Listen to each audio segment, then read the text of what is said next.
Halo pemirsa, kali ini saya akan ajak Anda untuk kembali belajar dunia perwayangan bersama generasi beber di Kabupaten Bantul, daerah istimewa Yogyakarta. Di tempat ini generasi muda masih mencintai dan tentunya melestarikan keberadaan wayang beber. Penasaran? Tetap ikuti perjalanan saya di Hasanah Budaya, memotret budaya dari berbagai sudut pandang.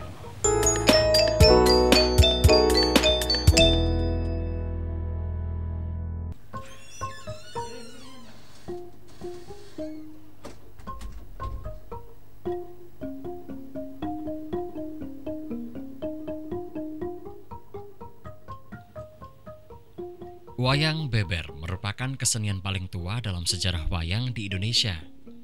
Menurut bahasa Jawa, kata beber berasal dari kata jelentrehke atau ambeber yang artinya membentangkan atau dibentangkan.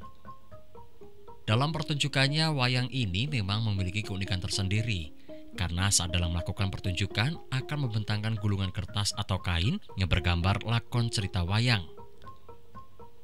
Wayang beber mulai ada dan berkembang pada zaman Kerajaan Jenggolo tahun 1223 Masehi. Saat itu bentuknya memang masih belum sempurna karena gambar-gambarnya dibuat pada daun siwalan atau lontar.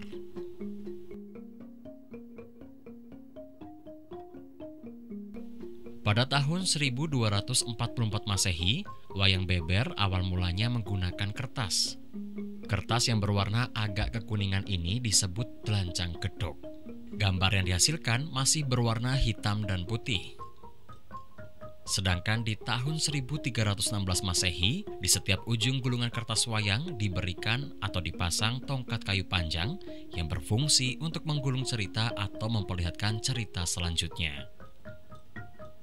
Ketika pemerintahan Raja Brawijaya kelima atau sekitar tahun 1378 Masehi, sang raja memerintahkan anaknya yang ketujuh, Raden Sungging Prabongkoro, untuk belajar wayang dan juga untuk menciptakan wayang beber purwa yang baru, yaitu gambar lakon wayang pada kertas mulai menggunakan beberapa macam warna.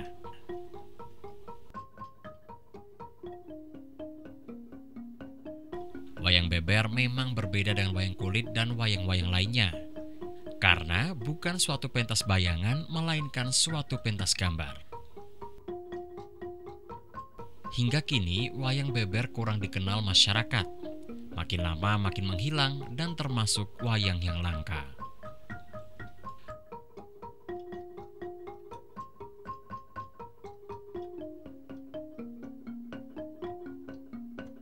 Pemirsa, kali ini saya akan ajak Anda untuk berbincang seorang pemuda dari Kabupaten Bantul yang masih greget atau semangat melestarikan kebudayaan Jawa. Salah satunya adalah wayang beber. Mari kita sapa Mas Mahmudi. Halo Mas Mahmudi, apa kabar? Mas Husen, baik, alhamdulillah. Alhamdulillah. Wah, ini Mas Mahmudi bisa dibagikan ke pemirsa di rumah. Awal mulanya Mas Mahmudi mencintai kebudayaan Jawa, khususnya wayang beber. Ya. Jadi gini, mungkin ini lebih berawal dari kecintaan wayang pada diri saya. Itu dulu bermula ketika saya waktu kecil itu sering diajak nonton wayang Mas di TV, salah satu stasiun TV ada bahkan di pentas di kampung-kampung itu sering diajak sama ayah saya. Itu saya bisa rasanya menikmati gitu loh, seneng gitu terhadap wayang, melihat karakter wayang, ada raksasa, ada satria, ada kera, ketek itu loh. Saya sangat menikmati, seneng gitu sama wayang gitu. Jadi itu rasa seneng itu mulai terus tumbuh gitu. Terus tumbuh. Kalau Mas Mahmudi sendiri nih, ingat nggak waktu awal pertama kali cerita apa yang ditonton dari sebuah wayang itu, pertunjukan wayang? Oh, kalau itu saya nggak ingat betul ya, tapi saya sering, yang dulu kan di stasiun TV tersebut itu yang sering dipentaskan adalah Ramayana dari, kalau boleh disebut namanya, Dalang Ki Entus, Dalang Legend yang sekarang sudah almarhum itu. Itu sering kan dulu pentas di stasiun TV tersebut, lakon ada Rama Tamba dan lain sebagainya. Itu saya tertarik di situ. Kalau yang paling tertarik selain Ramayana dan Mahabharata, wayang apa Mas waktu itu? Kebetulan waktu itu, kalau waktu kecil setahu saya wayang juga cuma Mahabharata sama Ramayana itu, dari wayang kulit itu, yang lain belum tahu gitu. Belum tahu. Belum tahu. Kalau waktu menempuh pendidikan Mas Mahmudi sendiri ambil pendidikan di mana waktu itu? Oke, dulu saya kecil di SD negeri dekat rumah sini, SMP negeri dekat rumah juga sih, nggak jauh. Terus kalau SMA ini saya mulai lebih mengerucut ke dunia seni. Saya masuk ke SMSR di Jakarta itu waktu itu tahun 2006. Nah, dari situ saya mulai merambat ke dunia seni. Dunia seni secara umum atau gimana Mas? Gimana ya? Di samping suka wayang, saya itu juga mempunyai seneng gambar gitu Mas. Kebetulan saya juga suka gambar kan, biasanya kan kalau buku-buku itu saya coret-coret gambar muka-muka wayang dan lain sebagainya seperti itu. Terus saya kok tertarik sama gambar. Saya waktu itu juga belum tahu kalau ada SMKI, ada SMA. Tahunya cuma sekolah itu, SMSR itu, sekolah seni rupa itu saya masuk ke seni rupa itu. Ke seni rupa. Terus waktu itu apakah langsung menggambar wayang atau aliran apa gitu Mas yang di ini dulu? Oke. Untuk aliran-aliran mungkin belum tahu ya Mas waktu itu ya. Saya sangat sekolah aja itu, sekolah gambar, ada ornamen, ada lukis, cat minyak, cat segalanya, ada realis dan lain sebagainya, masih umum gitu lah. Masih umum.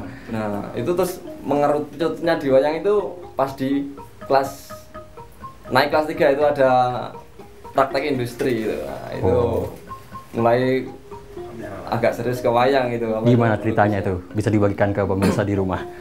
Waktu itu gini, jadi karena memang suka wayang ya, saya memilih untuk praktek industri di tempat seorang empu. Beliau kebetulan juga guru SMSR waktu itu, sering kalau ke sekolah dia sering melukis wayang itu. Saya lihat saya harus PI atau praktek industri di sana. Nah, ternyata saya benar di situ. Beliau memang punya sanggar yang lumayan besar. Sanggar di situ malah disuruh bantuin itu. Nah, waktu itu yang beliau kerjakan itu lebih banyak ke wayang beber gitu. Jadi gitu saya mulai tertarik gitu. Berarti awalnya cuma tahu wayang umum, terus praktek industri, ketemu wayang beber. Berarti itu pertama kali Mas Mahmudi terinspirasi untuk mencintai wayang beber hingga saat ini, betul? Iya, ketemu Pak Wiyadi itu baru kenal wayang beber, terus suka gitu. Karena memang wayang beber kan bukan wayang kulit, tapi dia bisa mewadahi dua hobi saya, yaitu wayang dan lukis, ketemu di wayang beber itu Mas. Oke, lah waktu Mas Mahmudi di praktek industri, gitu kan, terus mencintai wayang beber.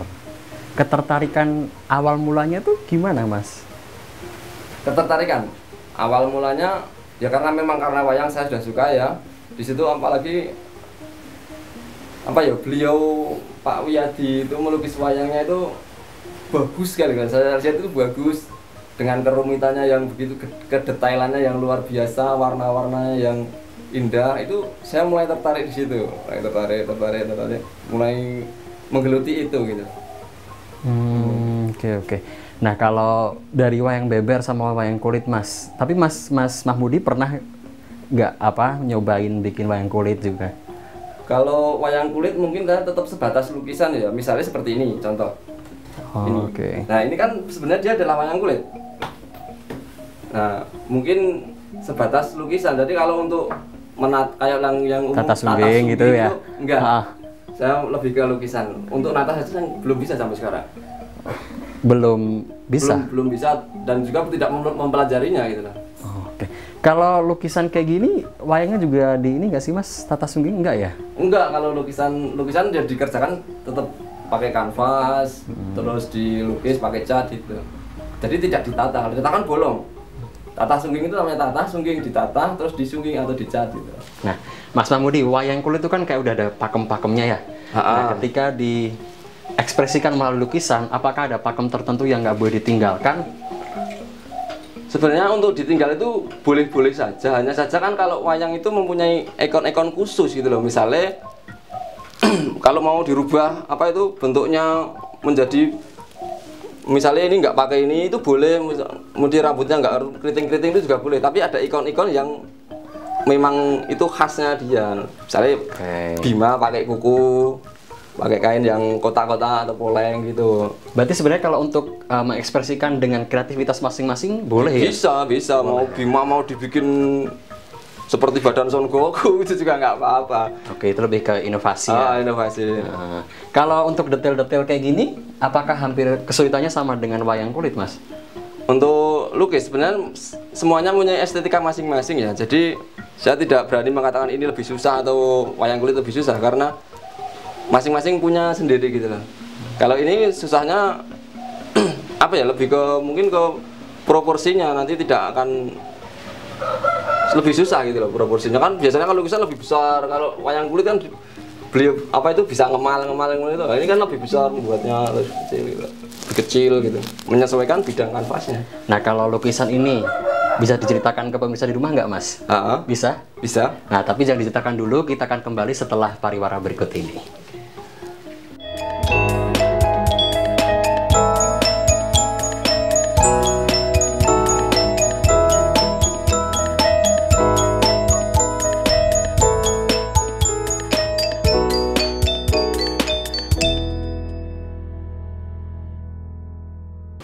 Nah, pemirsa, sebelum kita mengetahui apa makna dari satu lukisan wayang ini, saya akan tanya terlebih dahulu ke Mas Mahmudi.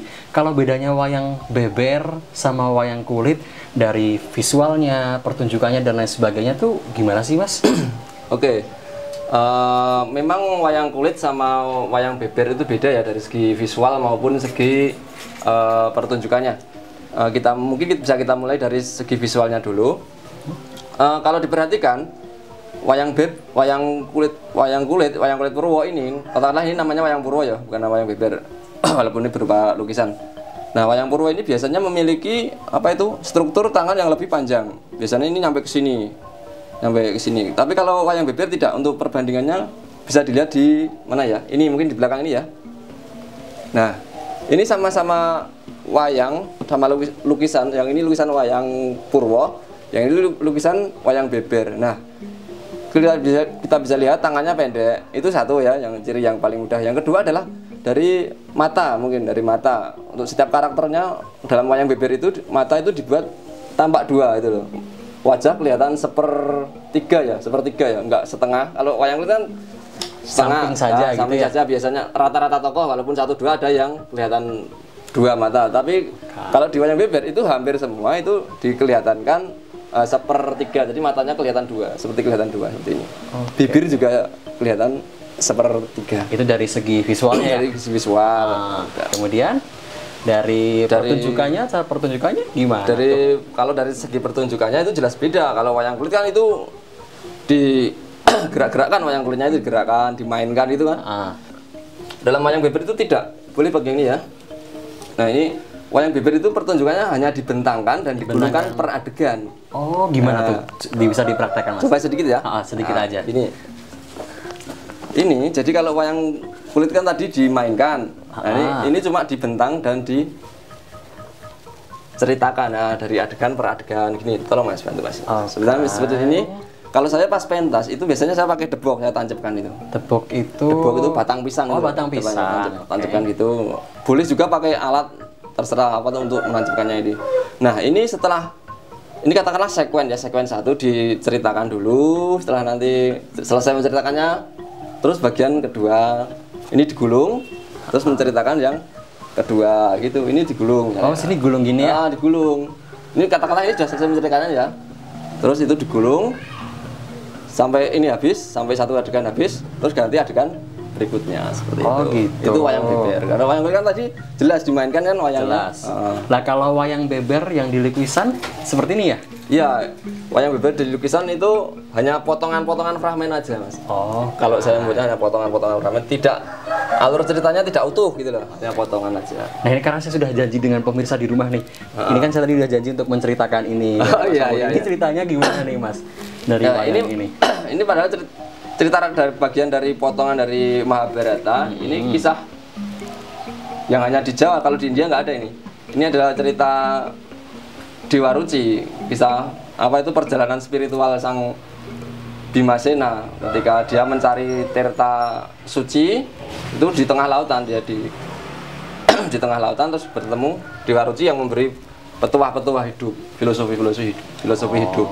Sangkan paraning dumadi kalau orang Jawa bilang itu.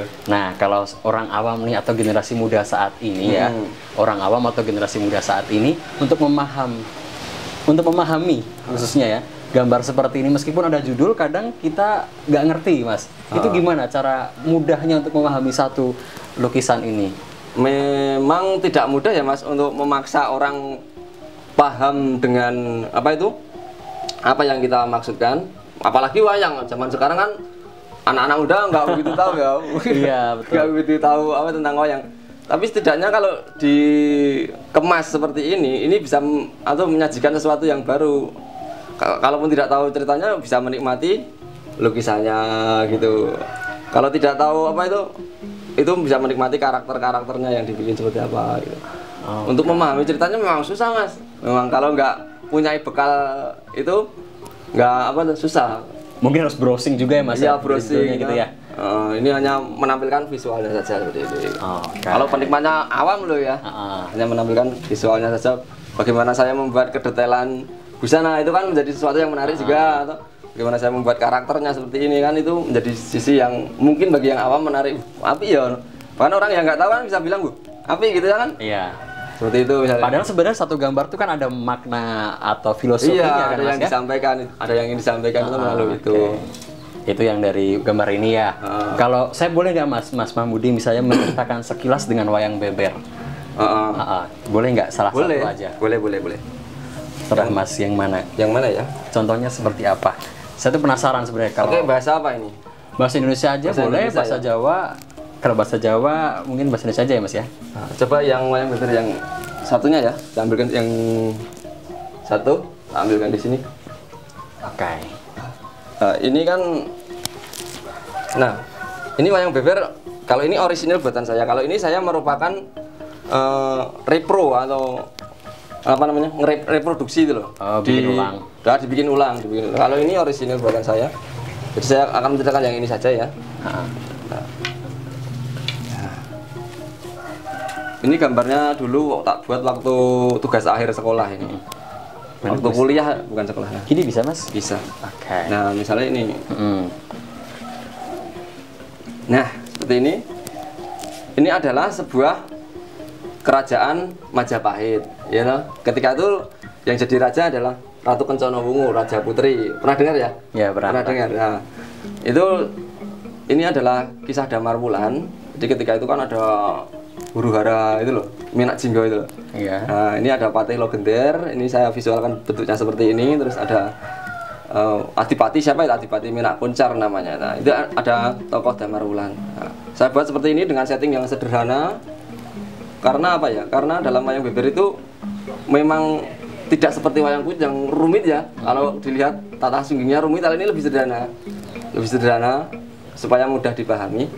Nah, ini sedang memanggil atau dihadap oleh Patih Logender dan petinggi lah, istilah bisa senopati siapa gitu, untuk merembuk atau membahas kerajaan Majapahit yang saat itu sedang tersudut oleh Minak Jinggo itu. Nah, apa itu bahas tiba-tiba terus dia minta bahwa dia sudah bertapa, minta didatangkan seorang pemuda yang bernama Damar Wulan. Terus dipanggillah Damar Wulan. Yang ketika itu dia sedang dijadikan menantu sama Patih Logender ini. Walaupun jadi menantu itu disia-sia, itu dijahatin sama Logender ini. Oke, itu sekilas ya, Mas ya ceritanya. Nah, kalau Mas Mahmudi, dari segi cerita apakah ada beda antara wayang biasa, wayang umumnya, purwa gitu kan, dengan wayang beber? Jelas berbeda. Kalau dari segi cerita,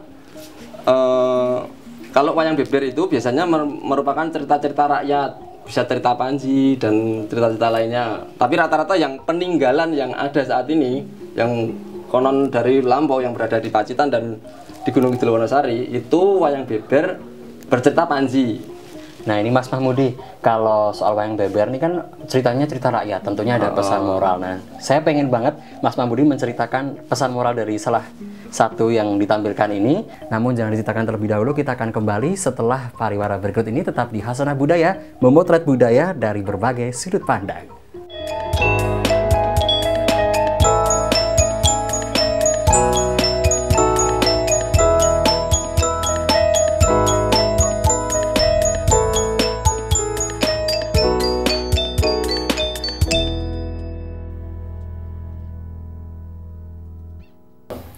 Mas Mahmudi nih, kalau untuk wayang beber sendiri, ada nggak sih pesan-pesan yang sebenarnya yang disampaikan ke masyarakat ataupun generasi muda atau generasi milenial saat ini?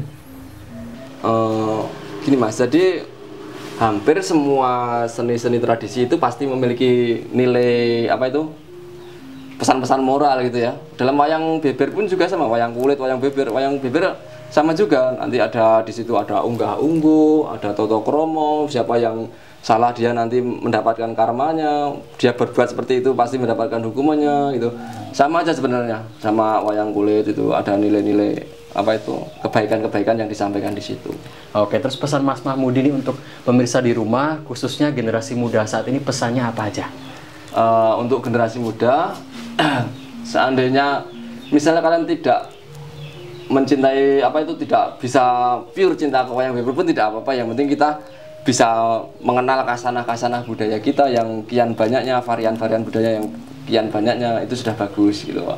Syukur-syukur bisa mencintai ya, bisa mencintai, karena memang karena kita tidak tahu aja sebenarnya, tidak cinta itu tidak tahu apa itu di wayang beber itu seperti apa, itu kan tidak tahu aja, tidak tahu. Jadi kita tidak tahu, tak kenal maka tak sayang gitu loh. Oke, baik Mas Mahmudi, terima kasih banyak sudah berbagi ke pemirsa di rumah di Hasanah Budaya. Iya. Saya sekali lagi mengucapkan terima kasih kepada Mas Mahmudi.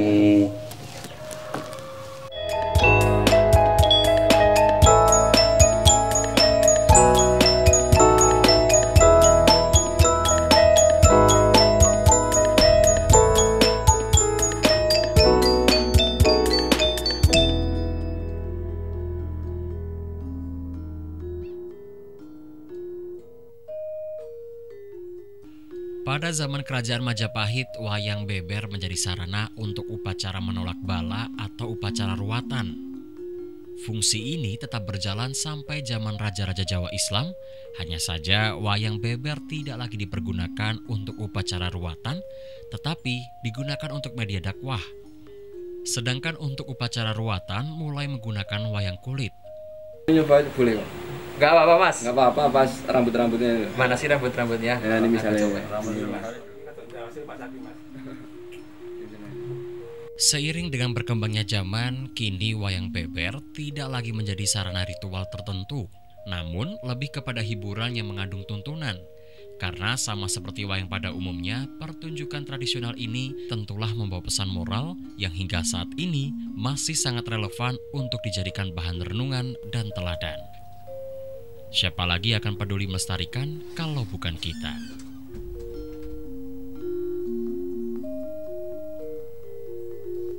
Pemirsa, ternyata wayang beber tidak hanya sekadar bentangan lukisan yang ditampilkan dalam sebuah pertunjukan.